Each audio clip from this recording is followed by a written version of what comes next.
Hello friends, তোমাদের সকলকে দাদের জি চ্যানেলে স্বাগত। আজকে ক্লাস 12 থার্ড সেমিস্টার পলিটিক্যাল সায়েন্সের তোমাদের যে চতুর্থ অধ্যায়টি আছে, জাতি গঠনের প্রতিবন্ধকতা সমূহ, এই অধ্যায় থেকে আজকে আলোচনা করব দেশীয় রাজ্যগুলির সংযুক্তিকরণ এই টপিক সম্পর্কে। দেখো, দেশীয় রাজ্য মানে ভারতে রাজারা যেই জায়গায় শাসন করত সেই জায়গাগুলিকে বোঝানো হচ্ছে। ভারত যখন ভাগ হয়েছিল 1947 সালে, তখন কিন্তু একটা ছিল হচ্ছে ব্রিটিশ ভারত,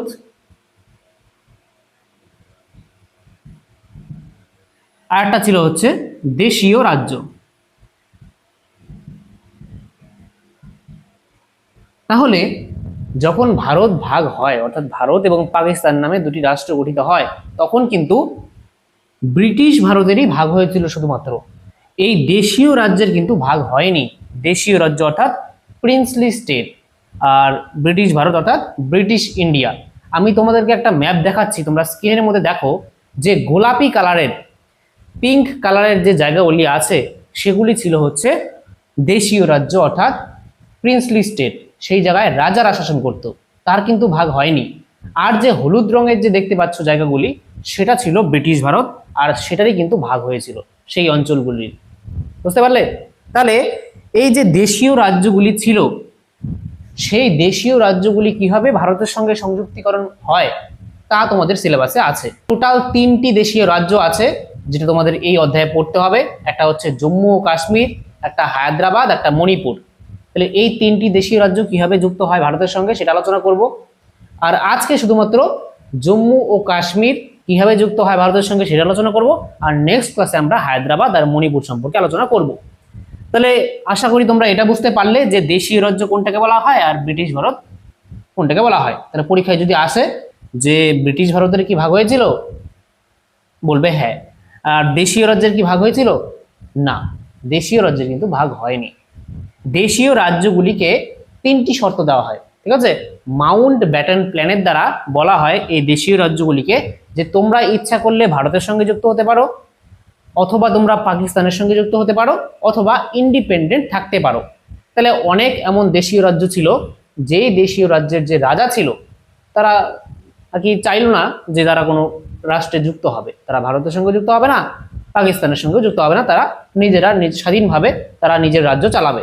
যেমন জম্মু কাশ্মীর ছিল, হায়দ্রাবাদ, মণিপুর, তারপরে আস্তে আস্তে যুক্ত হয়ে যায়। যেমন বর্তমানে কি কোনো রাজা শাসিত অঞ্চল আছে ভারতে? নেই, সবগুলি তো যুক্ত হয়ে গেছে, তাই না? তাহলে সেই ভারত স্বাধীনতার সময়, ঠিক আছে, 1947 সালে ভারত স্বাধীনতার সময় তখন ভারতে কতগুলি ছিল দেশীয় রাজ্য? মনে রাখবে 562। 562টি কিন্তু দেশীয় রাজ্য ছিল। অনেক বইয়ে দেখবে লেখা থাকে 565। তাহলে এখন পরীক্ষায় কোনটা কোনটা সঠিক উত্তর হবে? দেখো, পরীক্ষার মধ্যে কিন্তু 562টাই আসে। আর যদি অপশনে, মোট কথা এই দুটি কিন্তু আর কি দুটো একসঙ্গে অপশনে থাকবে না। পরীক্ষায় আসলে হয় 562 আসবে, না হয় 565 আসবে, ঠিক আছে? কিন্তু 562 আর 565 একসঙ্গে কখনোই অপশনে দেওয়া থাকবে না, অনেক দূরে দূরে থাকবে। ধরো 562 দিল আর অন্যগুলি 400 দিল বা 700 দিল, মোট কথা অনেক ডিফারেন্সে থাকবে নাম্বারগুলি যদি পরীক্ষায় আসেও। তো তোমরা 562টাই রাইট হিসেবে এখন বর্তমানে গণ্য করো, ঠিক আছে? আরো অনেক বইয়ে 565 আছে, তাই বলে দিলাম কনফিউশন যাতে না হয়। এবার দেখো যে ভারত আর পাকিস্তান যে দুটি রাষ্ট্র হয় 1947 সালের 15ই আগস্ট আমরা আর কি ভারত স্বাধীনতা দিবস হিসেবে পালন করে, আর 14ই আগস্ট পাকিস্তান স্বাধীনতা দিবস হিসেবে পালন করে। তাহলে এই যে বাউন্ডারিটা, সীমানা, ভারত আর পাকিস্তানের মধ্যে যে সীমানা, এদিকেও কিন্তু আগে পূর্ব পাকিস্তান ছিল, তাই না? পূর্ব পাকিস্তান পরে 1971 সালে কি হয়ে যায়? বাংলাদেশ হয়ে যায়। তাহলে এখন তো আর এদিকে পাকিস্তান নেই, পূর্ব পাকিস্তান নেই, বাংলাদেশ আছে। তাহলে এই যে পাকিস্তান আর ভারতের মধ্যে যে সীমারেখা, তার নাম কি? মনে রাখবে, তার সীমারেখার নাম হচ্ছে রেড ক্লিফ লাইন। তাহলে তখন যে সীমারেখাটা তৈরি করেছিল, কে করেছিল সেই সীমারেখা তৈরি? নামটা কিন্তু খুব ইম্পর্টেন্ট, স্যার সিরিল র্যাডক্লিফ। তাহলে স্যার সিরিল র্যাডক্লিফ কি করেন, যে ভারত এবং পাকিস্তানের মাঝখানে যে সীমারেখা আছে তা তৈরি করেন। ঠিক আছে, ইন্ডিয়া অ্যান্ড পাকিস্তানের কি করে, ইন্ডিয়া পাকিস্তান সীমানা তৈরি করেন, তৈরি করেন। ঠিক আছে, অর্থাৎ একটা কমিশন বসে, ঠিক আছে, ভারত এবং পাকিস্তানের মধ্যে সীমারেখা তৈরির জন্য একটা কমিশন বসে, র্যাডক্লিফ বাউন্ডারি কমিশন। তাহলে সেই কমিশনের চেয়ারম্যান ছিল তিনি আর কি, স্যার সিরিল র্যাডক্লিফ। ঠিক আছে, এর জন্য তাকে বলা হয়, তাকেই কি যদি পরীক্ষা আসে যে কে তৈরি করেছেন, স্যার সিরিল র্যাডক্লিফ। আর স্যার সিরিল র্যাডক্লিফ একজন ব্রিটিশ লয়ার ছিল, আর তার সে কিন্তু ইন্ডিয়ান জিওগ্রাফি সম্পর্কে কোনো ধারণা ছিল না, কিন্তু তাও বাউন্ডারি করে দিয়েছে আর কি।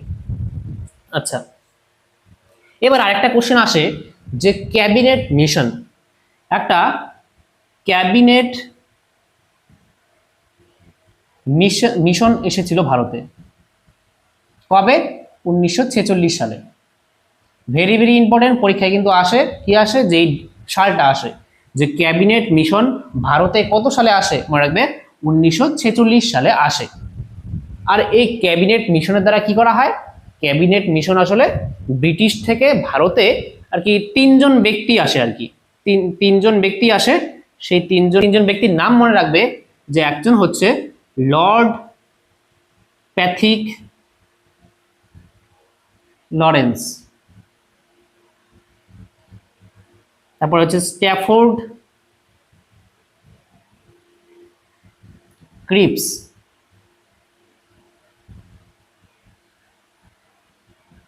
আরেকজন হচ্ছে এভি আলেকজান্ডার। তাহলে এই তিনজন ব্যক্তি কিন্তু এসেছিল এই ক্যাবিনেট মিশনের দ্বারা ভারতে, কিসের উদ্দেশ্যে, যে ভারতকে স্বাধীনতা প্রদান করার জন্য কিন্তু এটা আসে। এই যে ক্যাবিনেট মিশনের যে মেম্বাররা ছিল, তারা ভারতের যে জাতীয় কংগ্রেস ছিল, ঠিক আছে, ভারতীয় জাতীয় কংগ্রেস অর্থাৎ ইন্ডিয়ান ন্যাশনাল কংগ্রেস, যেটা 1885 সালে গঠিত হয়, আর মুসলিম লীগ, যেটা 1906 সালে গঠিত হয়। তো এই যে দুটি রাজনৈতিক দল ছিল সেই সময়, সেই দুটি দলের সঙ্গেই এই ক্যাবিনেট মিশনের যে যারা এসেছিল তারা বৈঠক করে, আলাপ আলোচনা করে। তারা বলে যে না, ক্যাবিনেট মিশনের সদস্যরা বলেছিল যে না, কোনো ভাগ হবে না ভারত আর পাকিস্তানের, একটা ঐক্যভূত একটাই রাষ্ট্রকে স্বাধীনতা দেওয়া হবে। কিন্তু লাস্টে কি হয়, যে একটা ডাইরেক্ট অ্যাকশন ডে, তাহলে সেখানে অনেক রক্তারক্তি হয়। তারপরে কিন্তু কি করা হয়, যে পাকিস্তান নামে আরেকটা আলাদা রাষ্ট্র করে দেওয়া হয়, যে না, এখন যদি একসঙ্গে থাকা যায় আরো কাটাকাটি খুনোখুনি হবে, তাহলে সেটা চাইনি কেউ, তারপরে কিন্তু পাকিস্তান নামে একটা আলাদা রাষ্ট্র করা হয়। তাহলে এখানে কিন্তু লর্ড প্যাথিক লরেন্স ছিল প্রধান, ঠিক আছে, চেয়ারম্যান অর্থাৎ। আচ্ছা, এবার দেখো যে এখন আলোচনা করব জম্মু কাশ্মীর সম্পর্কে। জম্মু কাশ্মীর কিভাবে যুক্ত হয়েছে ভারতের সঙ্গে। জম্মু কাশ্মীর একটা কি ছিল, দেশীয় রাজ্য ছিল, মনে রাখবে, অর্থাৎ একটা প্রিন্সলি স্টেট ছিল। আচ্ছা দেখো এবার, তাহলে এবার জম্মু কাশ্মীর কিভাবে ভারতভুক্তি হয় সেটা আলোচনা করব।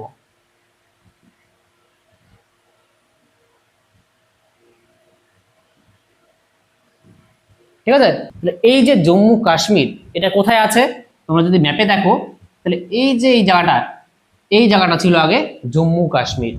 আর এই জম্মু কাশ্মীর এতটা জায়গা নিয়েছিল, এটাকে বলা হতো, এটা কি একটা, এটা ছিল একটা দেশীয় রাজ্য, দেশীয় রাজ্য, তাই তো। তাহলে জম্মু কাশ্মীর একটা কি ছিল, দেশীয় রাজ্য, অর্থাৎ প্রিন্সলি স্টেট ছিল। প্রিন্সলি স্টেট মানে যেখানে রাজা শাসন করে। আর এই যে প্রিন্সলি স্টেট, যার নাম জম্মু কাশ্মীর, এর রাজার নাম কি ছিল, রাজা ছিল তখন হরি সিং, মনে রাখবে, very very important, Hari Singh. পরীক্ষা কিন্তু এভাবে আসে কোশ্চেন, যে স্তম্ভ মিলিয়ে দিয়ে আসতে পারে।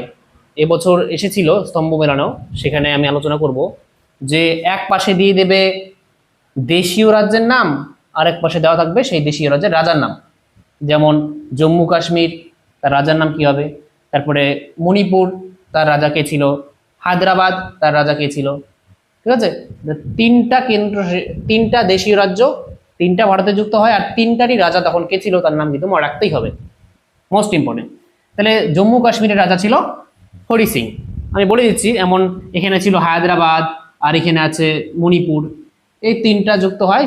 এই হায়দ্রাবাদ আর মণিপুর সম্পর্কে তো আমরা নেক্সট ক্লাসে আলোচনা করবই, তাও আমি বলে দিচ্ছি এখন যে হায়দ্রাবাদের তখন রাজা ছিল হচ্ছে মীর ওসমান আলী খান। আবার পরের ক্লাসেও বলবো, তখন আবার একটু রিভিশন হয়ে যাবে। তাহলে হায়দ্রাবাদের রাজা ছিল মীর ওসমান আলী খান, আর মণিপুরের রাজা ছিল বোধচন্দ্র সিং। মণিপুরের রাজা বোধচন্দ্র সিং, আর জম্মু কাশ্মীরের রাজা ছিল হরি সিং, ঠিক আছে, দুটাই সিং। আর এটা হচ্ছে মীর ওসমান আলী খান, মুসলিম ছিল শাসক, ঠিক আছে। আর এখানে হায়দ্রাবাদের যে বেশিরভাগ মানুষ ছিল তারা হিন্দু ছিল, প্রায় 85% মানুষ হিন্দু ছিল। আর লিডার ছিল হচ্ছে, রাজা ছিল হচ্ছে মুসলিম, তাই না? কিন্তু রাজা যুক্ত হতে চাইতো পাকিস্তানের সঙ্গে, রাজা কিন্তু ভারতের সঙ্গে যুক্ত হতে চায়নি। তারপরে লাস্টে যুক্ত হয়, সেটা কিভাবে যুক্ত হয় নেক্সট ক্লাসে আলোচনা করবই। তাহলে দেখো হরি সিং কি বলেছিল, আচ্ছা, মাউন্ট ব্যাটেন প্ল্যানে কি বলা হয়েছিল যে দেশীয় রাজ্যগুলিকে, দেশীয় রাজ্য অর্থাৎ প্রিন্সলি স্টেট, এই দেশীয় রাজ্যগুলিকে 3টি শর্ত দেওয়া হয় যে তোমরা ইচ্ছা করলে ভারতের সঙ্গে যুক্ত হতে পারো, অথবা তোমরা পাকিস্তানের সঙ্গে যুক্ত হতে পারো, অথবা তোমরা ইন্ডিপেন্ডেন্ট রাজ্যকে চালাতে পারো। তাহলে কোনো দেশে কোনো একটা রাজ্যের রাজা, কোনো একটা দেশীয় রাজ্যের রাজা কি চাবে যে আমি যুক্ত হয়ে যাই? না, নিজের ক্ষমতা হস্তান্তর করতে কে চায়, তাই না? নিজের পাওয়ার কি ছাড়তে চায় কেউ? হরি সিং তেমন ছিল, নিজের পাওয়ারকে কখনোই ছাড়বে না। এখন যদি জম্মু কাশ্মীর ভারতের সঙ্গে যুক্ত হয়ে যেত তখন, তাহলে কি এখন ভারত সরকার চালাবে জম্মু কাশ্মীরকে, তাহলে কি আর হরি সিং এর রাজার পাওয়ার থাকতো? তখন থাকতো না। তার জন্য হরি সিং যুক্ত হয়নি প্রথমে, যে না আমি ভারতেও যুক্ত হব না, আমি পাকিস্তানের সঙ্গে যুক্ত হব না, জম্মু কাশ্মীর এই এলাকাটার মধ্যে হরি সিং নিজে চালাতো, ওই জায়গাটাকে, রাজা ছিল, নিজের কাছেই ক্ষমতা থাকতো আর কি। তখন কি হয় যে তাহলে ভারত স্বাধীন হয়ে যায় 1947 সালের 15ই আগস্ট। তারপরে কি হয় যে ডেটটা মনে রাখবে, 22শে অক্টোবর। এই 22শে অক্টোবর কি হয় যে পাকিস্তান যে আছে না, সেই পাকিস্তান হানাদার বাহিনী পাঠায় এই জম্মু কাশ্মীরে আর কি দখল করতে। জম্মু কাশ্মীরকে দখল করার জন্য পাকিস্তান কি পাঠায়, যে পাকিস্তান হানাদার বাহিনী পাঠায়।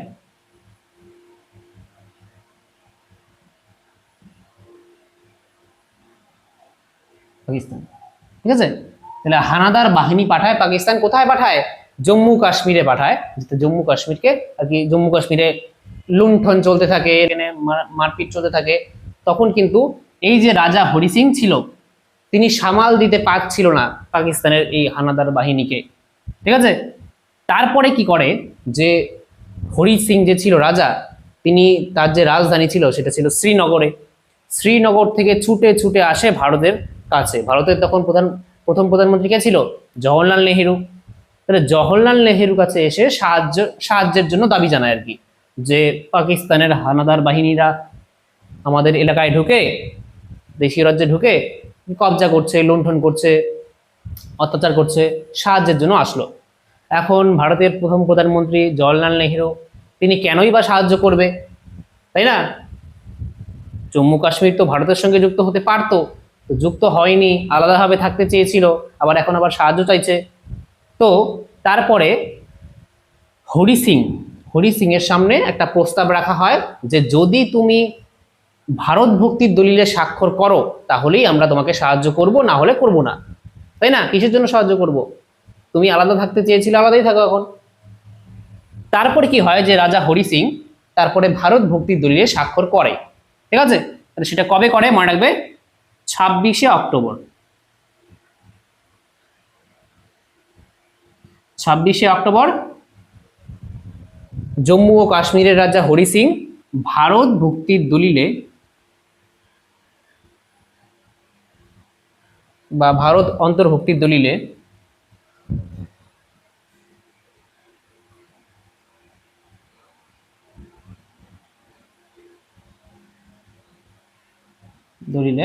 স্বাক্ষর করে, ঠিক আছে। ভারত অন্তর্ভুক্তির দলিলে, ঠিক আছে, ভারতের অন্তর্ভুক্তির দলিলে স্বাক্ষর করে। এটাকে ইংরেজিতে বলা হয় ইনস্ট্রুমেন্ট অফ অ্যাকসেশনে আর কি সাইন করে, ঠিক আছে, ইনস্ট্রুমেন্ট অফ অ্যাকসেশন, ঠিক আছে। এই ইনস্ট্রুমেন্ট অফ অ্যাকসেশনে সাইন করে কে? রাজা হরি সিং। আর তার দ্বারা কি হয়ে যায়, যে তার দ্বারা জম্মু ও কাশ্মীর ভারতের একটা অংশ হয়ে যায়, একটা পার্ট হয়ে যায়, তাই না? আর এই ভারত মুক্তির দলিল মানে কি? মানে একটা আর কি নথি বলতে পারো, যার মধ্যে লেখা থাকে যে কোন শর্তে কি ভারতের সঙ্গে যুক্ত হচ্ছে দেশীয় রাজ্যটা, ঠিক আছে। তাহলে এই ডেটটা কিন্তু ইম্পর্টেন্ট। 1947 সালের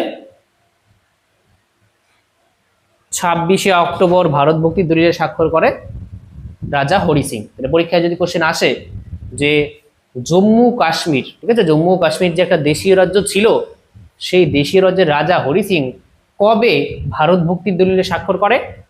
26 অক্টোবর 1947 সাল। সালটা মনে রাখবে, 1947 সাল, ঠিক আছে।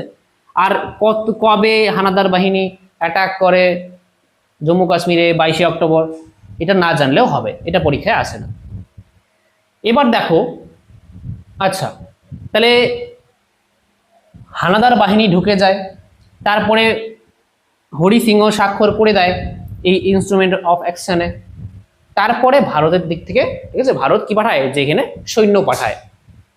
তাহলে ভারত যখন সৈন্য পাঠায় ততক্ষণ পর্যন্ত কিছুটা অংশ পাকিস্তানের হানাদার বাহিনীরা কবজা করে নেয় ততক্ষণে।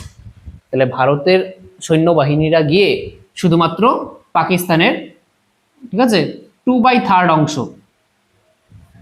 বাঁচাতে পারে আর কি, ঠিক আছে। টোটাল 2/3 অংশ বাঁচাতে পারে, আর 1/3 অংশ পাকিস্তানের দখলে এখন পর্যন্ত আছে, যেটাকে বলা হয় পিওকে। যে এই জায়গাটা আছে না, এই যে এই জায়গাটাকে বলা হয় বর্তমানে পিওকে, অর্থাৎ পাকিস্তান এখানে এই জায়গাটাকে অধিগ্রহণ করে রেখেছে, অকুপাই করে রেখেছে, এর জন্য এটাকে বলা হয় পিওকে, পাকিস্তান অকুপাইড কাশ্মীর। তাহলে পাকিস্তানের কাছে এটা কিন্তু বেআইনি ভাবে কিন্তু এটা দখলে আছে, কিন্তু এটা কিন্তু আসলে ভারতেরই অংশ, যেহেতু ভারতের অন্তর্ভুক্তির দলিলে রাজা হরি সিং স্বাক্ষর করে দেয়, তার জন্য কিন্তু ওই অংশটা ভারতেরই। কিন্তু বর্তমান পর্যন্ত এখনো কিন্তু এই জায়গাটা নিয়ে ভারত এবং পাকিস্তানের মধ্যে অনেক সমস্যা বাধে, যেটাকে কাশ্মীর সমস্যা বলা হয়। কিন্তু তারপরে কি হয়, সেই সময়ই ভারতের যে প্রথম প্রধানমন্ত্রী ছিল জওহরলাল নেহেরু, তিনি এই যে প্রস্তাবটা নিয়ে যে পাকিস্তানের হানাদার বাহিনীরা তারা এখানে এসে কবজা করে ফেলে, তাই না, কিন্তু রাজা হরি সিং তো স্বাক্ষর করে দিয়েছে ভারত মুক্তি দলিলে, তাহলে সেই অংশটা তো আমাদের। তাহলে সেটা নিয়ে যায় ইউএনএতে, ইউএনও অর্থাৎ ইউনাইটেড নেশন অর্গানাইজেশন, যেটা তোমরা পড়েছো, তোমাদের দ্বিতীয় অধ্যায়ে তোমরা পড়েছো না, সম্মিলিত জাতিপুঞ্জ, যার মধ্যে 193টি সদস্য দেশ আছে। তাহলে সেই আন্তর্জাতিক সংগঠনে প্রস্তাব রাখে জওহরলাল নেহেরু। তখন সম্মিলিত জাতিপুঞ্জ অর্থাৎ ইউনাইটেড নেশনস অর্গানাইজেশন একটা রেজুলেশন আনে, যে বলা হয় সেখানে 3টা পয়েন্ট বলা হয়, যে ফার্স্ট পাকিস্তানকে আর্মি সরাতে হবে এই পিওকে থেকে, ঠিক আছে, সরালো। সেকেন্ড, ভারতেরও যে সৈন্যবাহিনী আছে বর্ডারে তাদেরকেও পিছাতে হবে, ঠিক আছে। আর থার্ড হচ্ছে যে যখন পাকিস্তানের আর্মিও সরে যাবে এই জায়গাটা থেকে, ভারতের আর্মিরাও পিছিয়ে আসবে, তখন এই জায়গায় হবে গণভোট, রেফারেন্ডাম হবে। গণভোট মানে জনগণকে ডিসাইড করার অনুমতি দেওয়া হবে যে তারা কার সঙ্গে যুক্ত হতে চায়, তারা পাকিস্তানের সঙ্গে যুক্ত হতে চায় নাকি ভারতের সঙ্গে যুক্ত হতে চায়। কিন্তু এখানে বলা হয় যে ফার্স্ট, প্রথম শর্ত যতক্ষণ না পূরণ হচ্ছে ততক্ষণ দ্বিতীয় শর্তে পৌঁছানো যাবে না। অর্থাৎ যতক্ষণ না পর্যন্ত ফার্স্ট পয়েন্ট কার্যকর হচ্ছে ততক্ষণ দ্বিতীয় পয়েন্ট চালুই হবে না। অর্থাৎ প্রথমে পাকিস্তানের আর্মিকে সরাতে হবে, দ্বিতীয়ত ভারতের সেনাবাহিনীরা পিছিয়ে আসবে। তাহলে পাকিস্তানের আর্মিরা তো সরেই না, তারা পিছাচ্ছেই না, বর্ডারে আছে, এর জন্য কিন্তু আর এই রেজলিউশনে যা বলা হয়েছে তা কোনো দেশই মান্য করেনি, ঠিক আছে। আর তখন যে মুসলিম লীগের লিডার ছিল মোহাম্মদ আলী জিন্নাহ, তিনি বলেছিল না, হরি সিং যে ভারত মুক্তির দলিলে স্বাক্ষর করেছে এটা নাকি জবরদস্তি করানো হয়েছে, হরি সিংকে দিয়ে জবরদস্তি নাকি বাধ্য করানো হয়েছে তাকে সাইন করতে, এটা মোহাম্মদ আলী জিন্নাহ বলেছে, এর জন্য তারা নাকি এখান থেকে সরবে না। তাহলে এখনো পর্যন্ত ভারত এবং পাকিস্তানের মধ্যে এটা কিন্তু বিবাদ দেখাই যায় মাঝে মাঝেই। আচ্ছা, তাহলে এই যে জায়গাটা মনে রাখবে, এই পিওকে আর এই যে ভারতের এই অংশটা, এই যে লাইনটা, এই লাইনটাকে বলা হয় এলওসি। কি বলা হয়?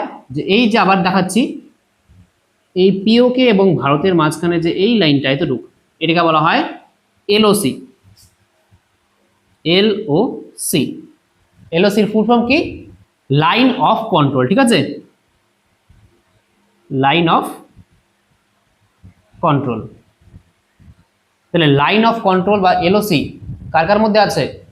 ভারত এবং পিওকে। আরেকটা আছে হচ্ছে এই জায়গাটাকে বলা হয়, এটা কিন্তু বর্তমানে চীনের দখলে আছে, এটাকে বলা হয় আকসাই চীন। এই যে অংশটা আছে না কালো, এটাকে বলা হয় আকসাই চীন। এটাও কিন্তু বর্তমানে ভারতের দখলে নেই, ভারতের নিয়ন্ত্রণে এই জায়গাটাও নেই। আমরা যখন ম্যাপে দেখি, বাহ খুব ভালো লাগে দেখতে, তাই না, যে এই সবটা কি সুন্দর, কিন্তু আসলে ভারতের ম্যাপটা আসলে এই যেমন দেখাচ্ছে, বর্তমানে কন্ট্রোলে আর কি যতটুকু আছে সেটা হচ্ছে এই সাদা অংশটাই, তাই না? কিন্তু অনেকেই তোমরা জানো না যে পিওকে বর্তমানে ভারতের কিন্তু দখলে নেই, আসলে অংশ ভারতেরই। আমরা কিন্তু এই যে পিওকে, আকসাই চীন, এই জায়গাগুলোকে ভারতেরই অংশ মানি, অংশটা আমাদেরই, কিন্তু তারা ইললিগাল ভাবে তারা অকুপাই করে রেখেছে, অধিগ্রহণ করে রেখেছে, এদিকে চায়না, এদিকে পাকিস্তান। আচ্ছা, তাহলে এই যে রেখাটা, এবার আকসাই চীন এবং ভারতের মাঝখানে এই যে রেখাটা, এটাকে বলা হয় এলএসি। এলএসি, এবার এলএসির ফুল ফর্ম কি? Line of actual control.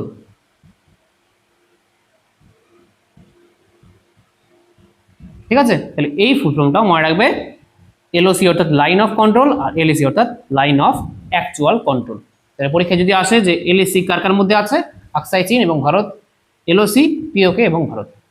এবার দেখো, তাহলে এখন ভারতের কাছে কোন অংশটা আছে? এখন বর্তমানে এই জায়গাটা ভারতের কন্ট্রোলে আছে, আর এটাকেও বর্তমানে দুটা ভাগ করা হয়েছে। এখন কিন্তু এটাকে বলা হয় জম্মু কাশ্মীর, জম্মু অ্যান্ড কাশ্মীর, আর একটা আছে এটা হচ্ছে লাদাখ। এখন যখন স্বাক্ষর করে দেয় হরি সিং, তখন তো এতটুকু পাকিস্তানের পিওকে থেকে যায়, আর এই যে জায়গাটা, এটা আগে কিন্তু একটা রাজ্যে পরিণত হয় প্রথমে, এটাকে বলা হয় জম্মু ও কাশ্মীর। জম্মু কাশ্মীর এই জায়গাটা 1947 সালের পর থেকে, অর্থাৎ এই যে 26শে অক্টোবর যখন সাইন করে তারপর থেকে এই এলাকাটা জম্মু কাশ্মীর একটা রাজ্য ছিল। কি ছিল? একটা রাজ্য ছিল। ভারতে যেমন বর্তমানে 28টা রাজ্য আছে, তেমন জম্মু কাশ্মীরও কিন্তু আগে রাজ্য ছিল। এখন বলবে এখন কি জম্মু কাশ্মীর রাজ্য? না, না, এখন কিন্তু জম্মু ও কাশ্মীর নামে কোনো রাজ্য নেই ভারতে। তাহলে জম্মু কাশ্মীর কি আছে বলছি, দেখো, রাজ্য ছিল কোন সাল পর্যন্ত? 2019 সালের আগে পর্যন্ত। এখন 2019 সালে কি হয় এমন, দেখো, এই যে জম্মু কাশ্মীর 2019 সালের আগে এই জম্মু কাশ্মীর রাজ্যের একটা বিশেষ মর্যাদা ছিল, বিশেষ মর্যাদা। আর সেই বিশেষ মর্যাদা একটা আর্টিকেলে দেওয়া ছিল। কোন আর্টিকেল? 370, অর্থাৎ 370 নং ধারা। এই 370 নং ধারা অর্থাৎ আর্টিকেল নং 370, এই আর্টিকেলের দ্বারা জম্মু কাশ্মীর আগে যে রাজ্য ছিল তার কি ছিল? যে বিশেষ মর্যাদা ছিল এই রাজ্যের। এখন কি বিশেষ মর্যাদা ছিল?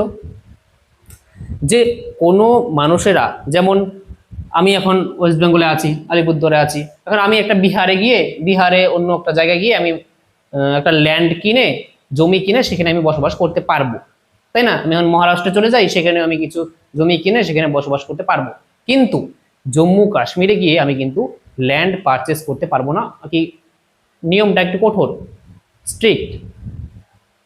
তাহলে এটা হচ্ছে বিশেষ মর্যাদা, যে অন্য রাজ্যের মধ্যে যেমন আমরা ল্যান্ড পারচেস করতে পারবো, সেটা কিন্তু জম্মু কাশ্মীরে তখন করা যেত না 2019 সালের আগে, যতদিন পর্যন্ত এই 370 নং ধারা অনুযায়ী জম্মু কাশ্মীর রাজ্যের আর কি বিশেষ মর্যাদা ছিল।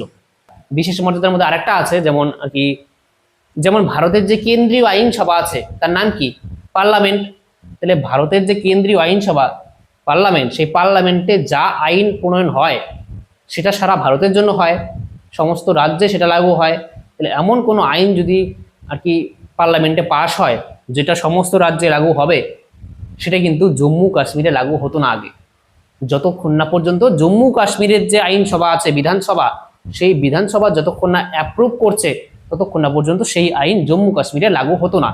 এটা ছিল বিশেষ মর্যাদা।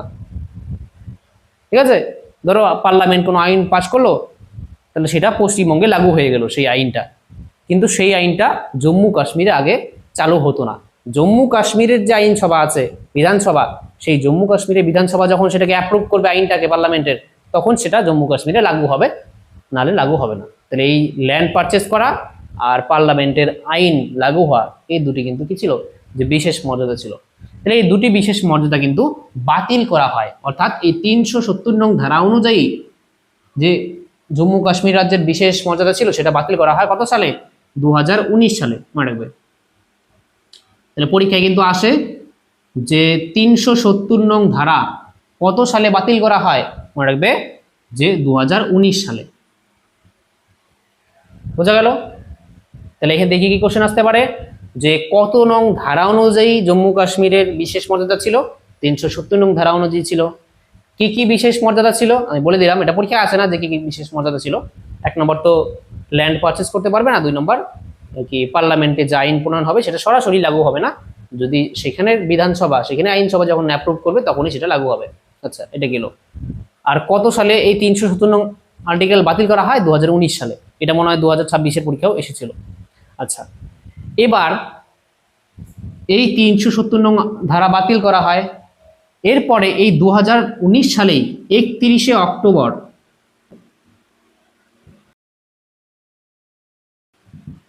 ঠিক আছে, 31শে অক্টোবর 2019 সালে কি করা হয়, যে এই যে রাজ্যটা ছিল জম্মু কাশ্মীর, এই জম্মু কাশ্মীর রাজ্যটাকে দুটা কেন্দ্রশাসিত অঞ্চলে রূপান্তরিত করা হয়। ঠিক আছে, তাহলে এই 31শে অক্টোবর জম্মু কাশ্মীরকে এই রাজ্য থেকে দুটা কেন্দ্রশাসিত অঞ্চলে রূপান্তরিত করা হয়। একটা হয়ে যায় জম্মু কাশ্মীর, আর একটা হয়ে যায় একটা জম্মু ও কাশ্মীর।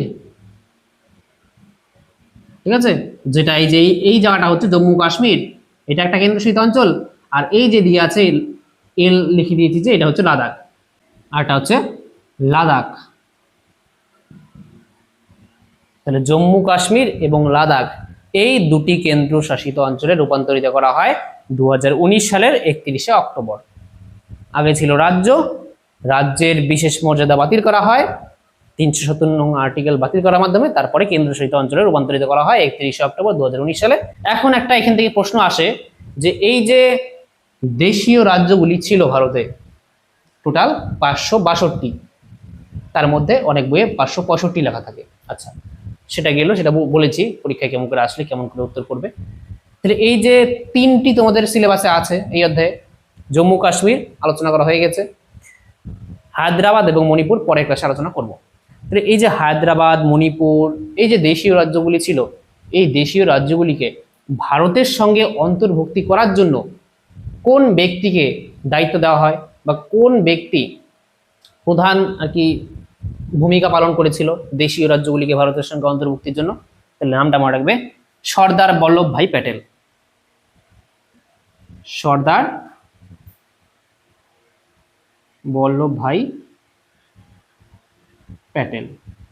ঠিক আছে, তাহলে এই সর্দার বল্লভভাই প্যাটেল কিন্তু দেশীয় রাজ্যগুলিকে ভারতের সঙ্গে যুক্ত করার জন্য সব থেকে বড় ভূমিকা পালন করেছিল। তার নামটাই কিন্তু পরীক্ষায় আসে। আর একটা প্রশ্ন আসে যে ভারতের প্রথম স্বরাষ্ট্রমন্ত্রী কে ছিলেন? এটাও কিন্তু 2026-এ এসেছিল স্তম্ভ বিরানিতে। একদিকে ছিল স্বরাষ্ট্রমন্ত্রী, আর আরেকদিকে ছিল এই সর্দার বল্লভভাই প্যাটেল, তাহলে মিলাতে হতো আর কি। তাহলে সর্দার বল্লভভাই প্যাটেল কিন্তু ভারতের প্রথম স্বরাষ্ট্রমন্ত্রী ছিল। স্বরাষ্ট্রমন্ত্রী স্বরাষ্ট্রমন্ত্রী, হোম মিনিস্টার। এখন একটা প্রশ্ন আমার, যে বর্তমানে স্বরাষ্ট্রমন্ত্রী কে আছে ভারতের, বর্তমানে হোম মিনিস্টার কে আছে ভারতের? এই প্রশ্নটার উত্তর তোমরা আমাকে কমেন্ট বক্সে জানাবে, ঠিক আছে? দেখি কে কে তোমরা উত্তরটা দিতে পারো।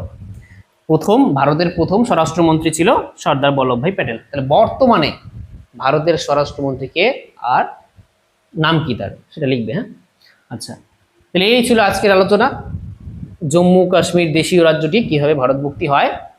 যা প্রশ্ন আসার এখান থেকেই আসবে, আর তোমাদের এক্সট্রা কিচ্ছু পড়তে হবে না। তাহলে আমরা নেক্সট ক্লাসে আলোচনা করব হায়দ্রাবাদ এবং মণিপুর, এই যে দুটি দেশীয় রাজ্য, কিভাবে ভারতভুক্তি হয়। তাহলে আজকের ক্লাসটি তোমাদের কেমন লাগলো তোমরা কমেন্ট বক্সে আমাকে অবশ্যই লিখে জানাবে। আর ক্লাসটি ভালো লাগলে অবশ্যই একটি লাইক করো, আর যারা চ্যানেলে নতুন তোমরা অবশ্যই চ্যানেল সাবস্ক্রাইব করে অল বেল আইকনে ক্লিক করে রাখো। তাহলে দেখা হচ্ছে নেক্সট ক্লাসে, ততক্ষণের জন্য বাই।